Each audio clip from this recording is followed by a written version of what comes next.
벌써 가을이 되었는지 저녁에는 제법 쌀쌀합니다. 어떻게 보면 이런 온도 변화가 일교차가 심한 때에 더욱더 감기를 조심하시고 건강에 더 유의하셔야 되겠습니다. 오늘 이 마태복음의 예수님의 비유는 여러분들이 너무나도 잘 아시는 임금님의 아들의 혼인잔치 초대에 대한 비유입니다. 내용을 잠깐 소개해드리면 어느 임금님이 아들의 혼인잔치에 이제 백성들을 초대하죠. 사람들을 초대합니다. 그런데 그 청함받은 사람들이 오지 않고 한 사람은 밭에 가고 한 사람은 자기 사업을 하러 가고 남은 사람들은 그 소식을 전해서 오라고 이야기한 그 종들을 잡아 능욕하고 죽였다라고 합니다.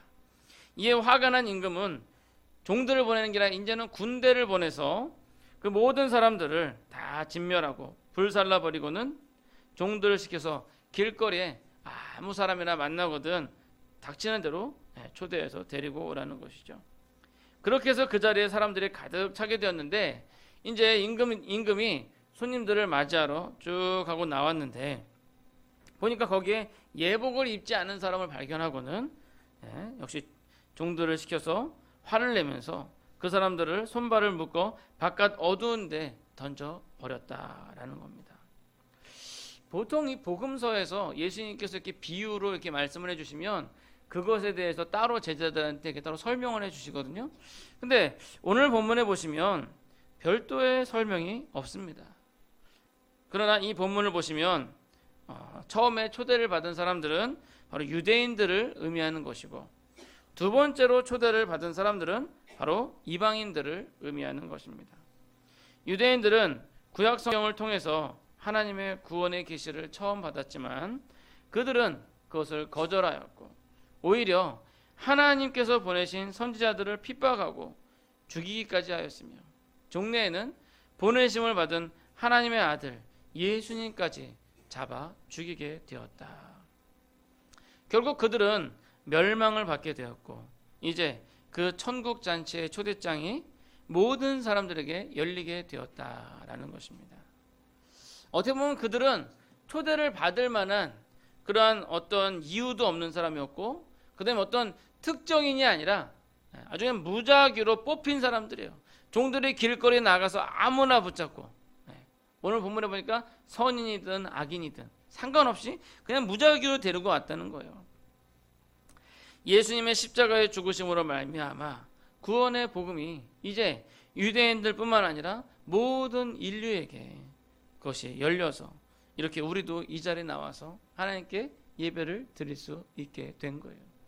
그게 없었다면 아마 지금도 아마 우리는 무당한테 가가지고 구슬하거나 또는 뭐 절에 가가지고 뭐 절을 하거나 참 한국말이 참 잘 지어진 것 같아요. 절에 가면 절하니까 절인가 봐요. 아무튼 그런 식으로 우리가 살았을 거예요. 그런데 예수 그리스도의 십자가에 못 박히신 그 피로 말미암아서 이제 그 복음이 모든 사람에게 열려서 우리도 그 복음을 받을 수 있게 되었다라는 겁니다. 자, 그런데 오늘 본문 중에 참 이해하기 어려운 부분이 있어요. 그것은 바로 그 임금이 혼인잔치에 가서 예복을 입지 않은 사람들에게 화를 내고 내어 쫓아버렸다라는 거예요.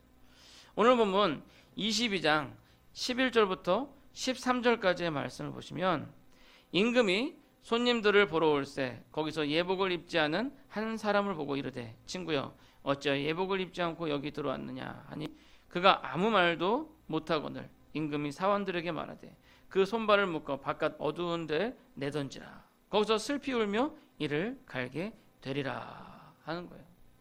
아니 길 가는 사람 아니 그냥 나는 뭐 무슨 볼일이 있어서 길 가고 있는 중인데 갑자기 종들이 와가지고 손을 이렇게 탁 팔짱을 끼고는 저랑 같이 가시죠. 그 영문도 모르고 그냥 따라왔는데 따라와가지고 가보니까 잔치집이고 거기에 이렇게 앉아있는데 갑자기 좀 높으신 임금보다 오더니 갑자기 와가지고 너 왜 예복 안 입었어? 그러니까 이 사람은 그냥 눈만 껌뻑하고 이렇게 바라만 보면서 그러니까 어떻게 해요? 종들 시켜서 그 사람 손발을 묶어서 밖으로 던지라 그러는 거예요. 그러니까 여러분들이 아마 그런 처지에 당하셨으면 어땠을 것 같아요? 괜히 좀 억울하고 아니 가만히 잘 가는 사람 왜 데리고 와가지고 말이야, 어? 왜 나는 뭐 잔치집 가가지고 나는 뭐 이렇게 좋아하는 음식도 별로 없고 잘 먹지도 못하는데 말이야, 왜 나를 붙잡아 와가지고는 갑자기 예복 안 입었다고 손발 묶어서 내보내고 말이야. 뭐 그렇게 생각할 수 있을 거 아니에요. 자, 그런데 참 이해가 잘 안 되는 부분이긴 한데 이것이 비유이기 때문에 우리의 구원에 대한 문제거든요. 다시 말하면 잔치집에 초대를 받은 것은 우리가 복음으로 초대를 받아서 천국 잔치에 우리가 간 거거든요. 그런데 우리가 예수 그리스도의 피로 말미암아 구원을 받고 천국 백성이 되었는데 우리가 똑바로 살지 못한다는 것으로 인해서 아니 우리 하나님께서 우리 구원을 취소시키시는 것인가? 뭐 이 비유 내용대로 얘기한다면 그렇게 이해가 될 수가 있는 거예요. 또한 여기에 더욱 심각한 문제점은 그렇다면 이 비유의 말씀대로 말씀을 이미 구원을 받은 사람이라 하더라도 우리가 똑바로 제대로 살지 않으면 이게 어디 지역 사투리인지 모르겠어요. 단디 살지 않으면 그러면 구원이 취소될 수 있는 것인가? 뭐 이런 그러니까 취소될 수 있으니까 우리는 더욱더 열심으로 조심하면서 선행을 쌓아야 된다. 뭐 이런 질문이 나올 수가 있는 것이죠. 그래서 오늘 여러분들 너무나 잘 아시는 이 임금님의 혼인잔치 이 비유를 통해서 이 부분을 좀 집중적으로 여러분들과 함께 살펴보도록 하겠습니다. 먼저 이 비유에 있어서 가장 기본적인 전제는 뭐냐면요, 하나님의 무조건적인 선택이라는 거예요. 다시 말씀드리면 우리가 구원받아야 될 이유도 구원받을 만한 모습도 하나도 없다라는 거예요. 우리는 원래 버림을 받은 사람들이었어요. 아담과 하와의 죄로 말미암아 타락한 인간들은 태어날 때부터 원래 죄를 가지고 태어나서 죄를 지을 수밖에 없는 그러한 상태였다라는 거죠. 그래서 지난주에 우리 부자 그 집 양아들이 된 거지 얘기 제가 말씀드렸잖아요. 지난주에 안 오신 분은 모르겠지만 근데 그 거지가 부잣집 양아들이 된 게 우리가 구원받은 하나님의 자녀된 것과 같다라는 그런 비유를 말씀을 드린 거예요. 근데 이 거지는요, 잘 먹을 수도 없고 깨끗하게 살 수도 없어요. 왜? 그 환경이 그렇지가 않아요. 그것이 우리 인류의 상태인 것입니다. 우리는 선을 행하고 싶어도 사탄이 그것을 허용하지 않고 우리를 죄의 사슬로 꽁꽁 묶고 있는 거예요. 세계적으로 가장 유명한 성인이라고 해도요, 그 사슬을 결코 풀을 수가 없었어요. 결국 우리 인간은 연약한 존재로 영적인 죄의 사슬에 그리고 죽음의 수렁에 빠져 있는 그런 상태였다라는 것입니다. 그러니까 이 상태를 가장 적절하게 비유로 설명할 수 있는 게 뭘까 생각해보니까 늪이에요. 늪. 여러분 늪 아시죠? 몰라요? 늪 몰라요? 늪이 뭐냐면 뭐라고 설명해요? 아무튼 늪. 거기 빠지면 계속 들어가잖아요. 그게 제가 뭐 알기로는 그 흙의 밀도가 낮아서 거기에 사람이 들어가면 뭐 이렇게 계속 밑으로 쑥쑥 가라앉게 되는 거예요. 그 나중에 목까지 다 가라앉으면 숨을 못 쉬어가지고 죽게 되는 그러한 것을 늪이라고 이야기를 하죠.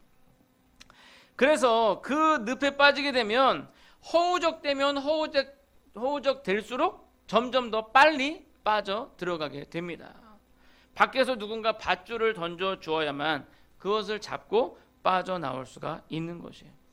바로 인간들의 상태가 바로 그러한 죄의 늪에 빠진 상태라는 거예요. 근데 여러분 사실 뭐 교회 안 다니신 분들은 아이 목사님 우리가 무슨 늪에 빠져 있다고 그래요. 뭐 그렇게 뭐 저한테 항변을 할 수도 있을 것 같아요. 근데 여러분들 인생을 놓고 생각해 보세요. 인생 태어날 때부터 고난 아닙니까? 태어나가지고 자라면서 그 아이들은 공부한다고 스트레스 받죠. 어른들은 애들 공부시키려고 돈 벌려고 스트레스 받죠. 물론 삶에 좋은 일도 있긴 하지만 그러나 삶 자체가 어떻게 보면 계속적으로 어딘가에 계속 빠져들어가고 있는 거예요. 그래서 그것을 빠져나오지 않게 해서 허우적대면서 우리 그렇게 열심히 일하고 돈을 벌고 열심히 그렇게 치열하게 여러분들 삶 속에서 삶의 전쟁 속에서 그렇게 살아가고 계시잖아요. 왜 우리가 그렇게 살아야 되냐? 근데 더 웃긴 건요. 그 결과가 뭐예요? 우리가 그렇게 열심히 일하고 돈을 벌고 정말 죽어라고 일을 하는데 그 결과가 죽어라고 일하니까 죽음이죠. 그렇잖아요? 죽어라고 일을 하니까 죽음인 것 같아요. 그렇다고 해서 우리가 살려고 일을 해도 역시 우리는 죽음을 피해갈 수가 없습니다. 결국 우리는 늪에 빠지게 된다는 거예요. 그렇기 때문에 우리가 구원받는 것에 대해서 우리의 잘남을 이야기할 수 있는 것이 하나도 없다. 우리의 자력으로는 도무지 그 늪에서 빠져나갈 수가 없기 때문에. 다시 한번 늪에 빠진 사람에서 비유를 하자면요, 여러분, 얼굴 잘생긴 송중기도 늪에 빠지면 나올 수가 없어요. 얼굴 잘생긴 것이 구원의 이유가 되지 못한다는 겁니다. 여러분, 공부 많이 한 아인슈타인이나 스티븐 킹 같은 그런 대학자들도요, 그 늪에서 자력으로 빠져나올 수가 없어요. 그들이 기껏 하는 거는 그 속에서 내가 몸무게가 몇 킬로고 빠져나가는 속도가 지금 1초에 몇 미리씩 빠져나가고 있으니까 내가 계산해 보면은 정확하게 한 5시간 정도면 내가 턱까지 빠지고 6시간 정도 되면 내가 위에까지 빠지고, 그 다음에 내가 질식하는데 걸리는 시간은 아마도 뇌에 산소가 공급되는데 어느 정도 되면 이제 뇌사 상태가 일어나기 때문에 정확하게 한 6시간 35분 25초면 내가 죽을 것이다.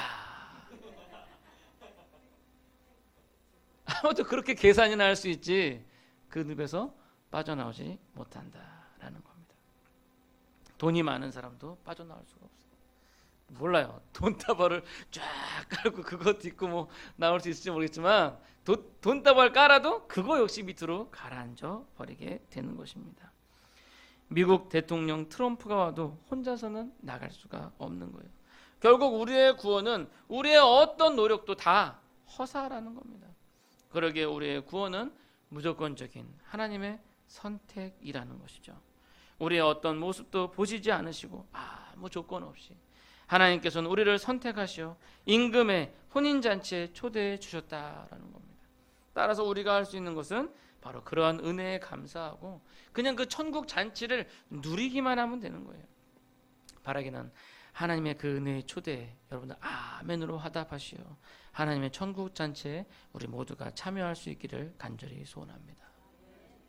자, 그러면 우리의 가장 큰 궁금증, 아니 왜 예복을 안 입었다고 쫓겨냈을까? 그러면 이 예수님의 이 비유 가운데 예복은 과연 뭘 의미하는 걸까? 이 예복에 대해서 여러 사람들이 추측을 하는데 그 이유는 예수님께서 이게 뭐다 라고 직접적으로 얘기를 안 해주셨기 때문이에요. 뭘 의미하는 것일까? 어떤 사람은요, 이것은 믿음이다 라고 이야기를 합니다. 즉 혼인잔치에 믿음이 없이 왔기 때문에 믿음이 없이는 구원을 받을 수 없기 때문에 이 혼인잔치에 참여할 수 없어서 쫓겨났다 라고 이야기를 합니다. 또 어떤 사람은 이 예복은 바로 예수 그리스도의 피값으로 말미암아 우리에게 주어진 의로움이다. 그러니까 칭의, 의롭게 하심, 의로움이다 라고 이야기를 합니다. 지난주에 부잣집 양아들이 된 거지의 경우 죄의 옷을 벗어버리고 예수 그리스도의 피로 깨끗하게 씻겨지고 그 다음에 다시 죄의 옷을 입히는 게 아니라 의의 옷을 입혔죠. 새 옷을 입혔잖아요. 그래서 그 새 옷, 그것이 예복이다 라고 이야기를 하는 사람도 있습니다. 또 어떤 사람은 이것을 우리의 선한 행실로 보기도 합니다. 즉 예수님을 믿는 사람으로서 선한 행실, 우리가 너희 착한 행실을 보고 하늘의 아버지께 영광을 돌리게 하라 라고 했던 예수님을 제대로 믿으면 그런 선한 행실이 나타나야지 오늘날 예수 믿는다고 하면서 그런 행함이 없는 그런 모습 때문에 기독교가 욕을 먹고 있지 않느냐. 그러니까 예복은 선한 행실이다. 우리가 교회 다닌다고 하면서도 선한 행실을 제대로 하지 않으면 정말 예수님께서 오실 때 너 예복 안 입었어? 그럼 쫓아낼 것이다 라고 이야기를 합니다. 많은 사람들이 성경을 보면서 이 예복이 무엇일까 깊이 묵상을 합니다. 근데 저는 이렇게 우리가 성경 보면서 좀 이렇게 깊이 묵상하는 게 참 바람직하다고 생각되어져요. 왜냐면은 좀 그 아리송한 부분도 많이 있거든요. 근데 우리가 이 예복을 생각할 때 한 가지 더 고려해야 될 상황이 있습니다. 그게 뭐냐면 바로 이스라엘의 결혼 풍습인데요. 이스라엘의 결혼 풍습을 보면 이 결혼 예복을 바로 결혼식을 주최하는 측에서 준비를 한다라는 거예요.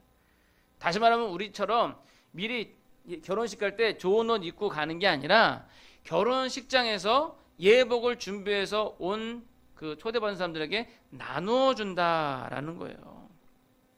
결론적으로 말씀드리면 이 예복을 입지 않아서 이 혼인잔치에서 쫓겨난 이 사람은 결혼식장에서 준비해서 준 예복을 입지 않은 사람이라는 거예요.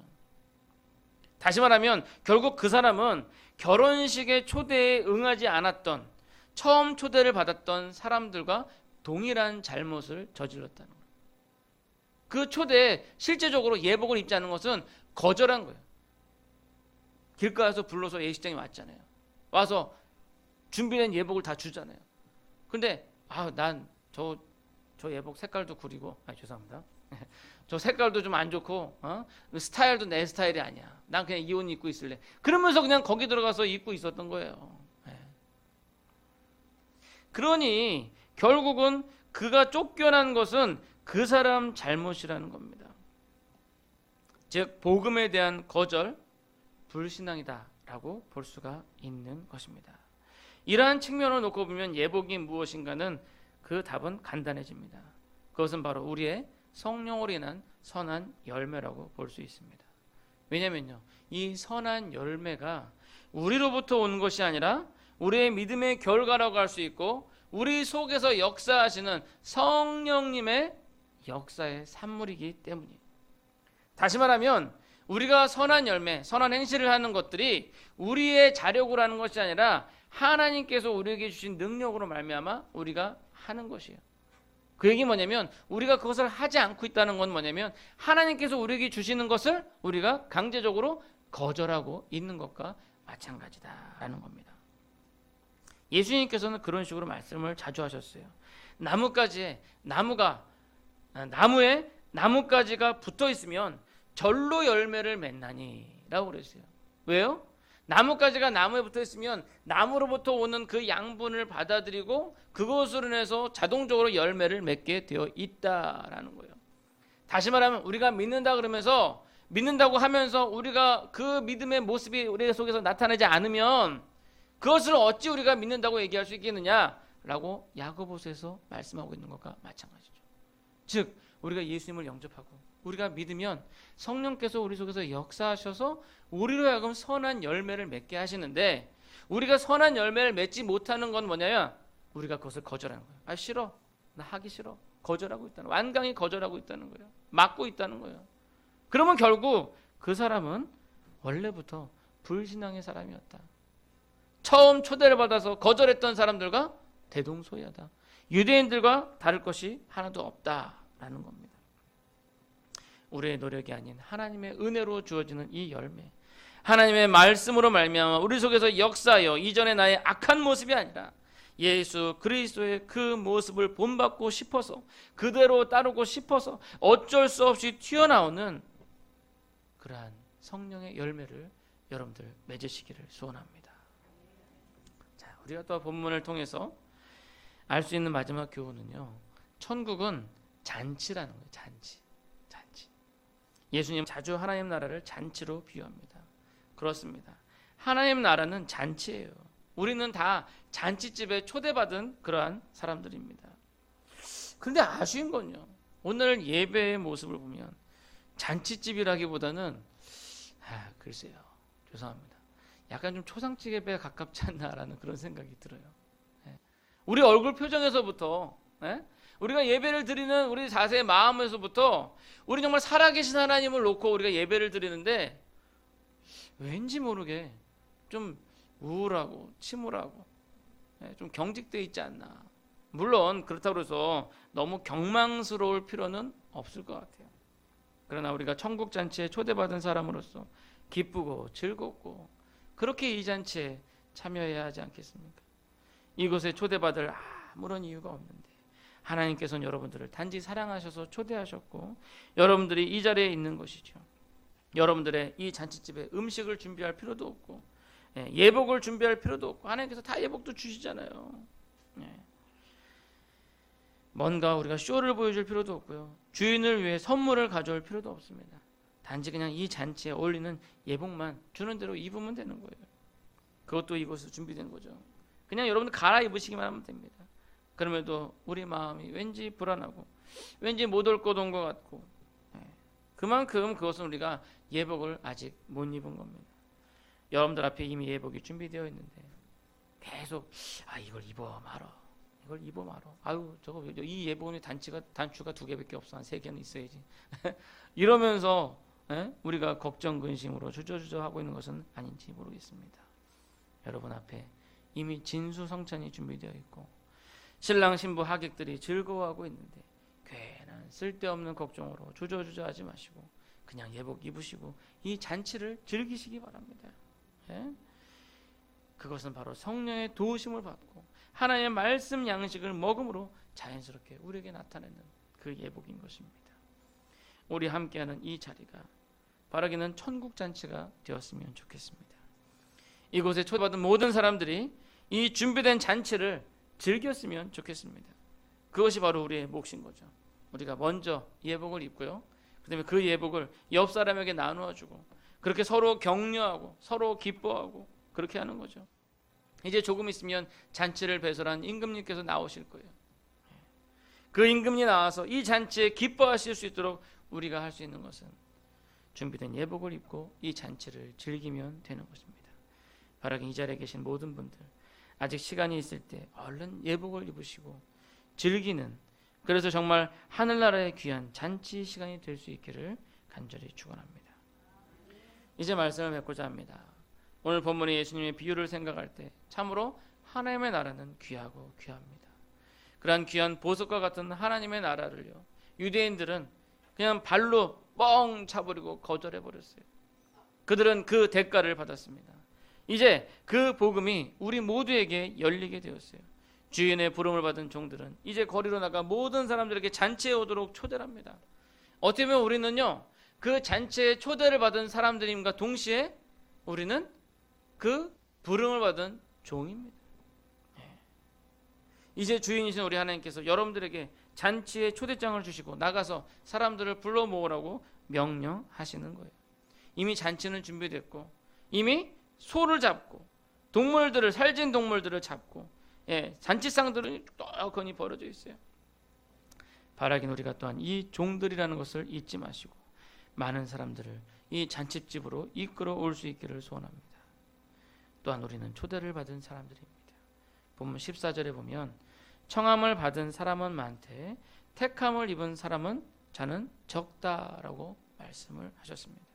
결국 예복을 입지 않아 쫓겨난 사람도 청함을 받았으나 택함을 받지 못한 사람인 것입니다. 결국 처음 초청을 받았으나 거절한 사람이나 잔치집에까지 왔으나 준비된 예복을 받기를 거절한 사람이나 매일 반이다라는 것이죠. 우리 예수님을 믿는다고 말만 하면서 결국 성령의 열매가 없다면 그것은 자기들이 하나님을 믿고 하나님의 성전이 자기들 나라에 있다고, 하나님의 법궤가 자기들에게 있다라고서 과신하고 안심하다가 멸망받은 유대인들과 다를 것이 하나도 없다라는 겁니다. 결국 그들 모두가 다 청함을 받았으나 택함을 받은 사람들은 잔치집에서 준비된 예복을 입고 그 잔치에 참여하고 있는 사람들인 것입니다. 바라기는 이 자리에 계신 모든 분들이 천국 잔치를 즐기실 수 있기를, 예복을 입고 함께 즐거워하실 수 있기를 간절히 사모하고, 또한 지금 있는 우리가 있는 이 자리가 그 천국 잔치가 되기를 간절히 소원합니다. 기도하시겠습니다.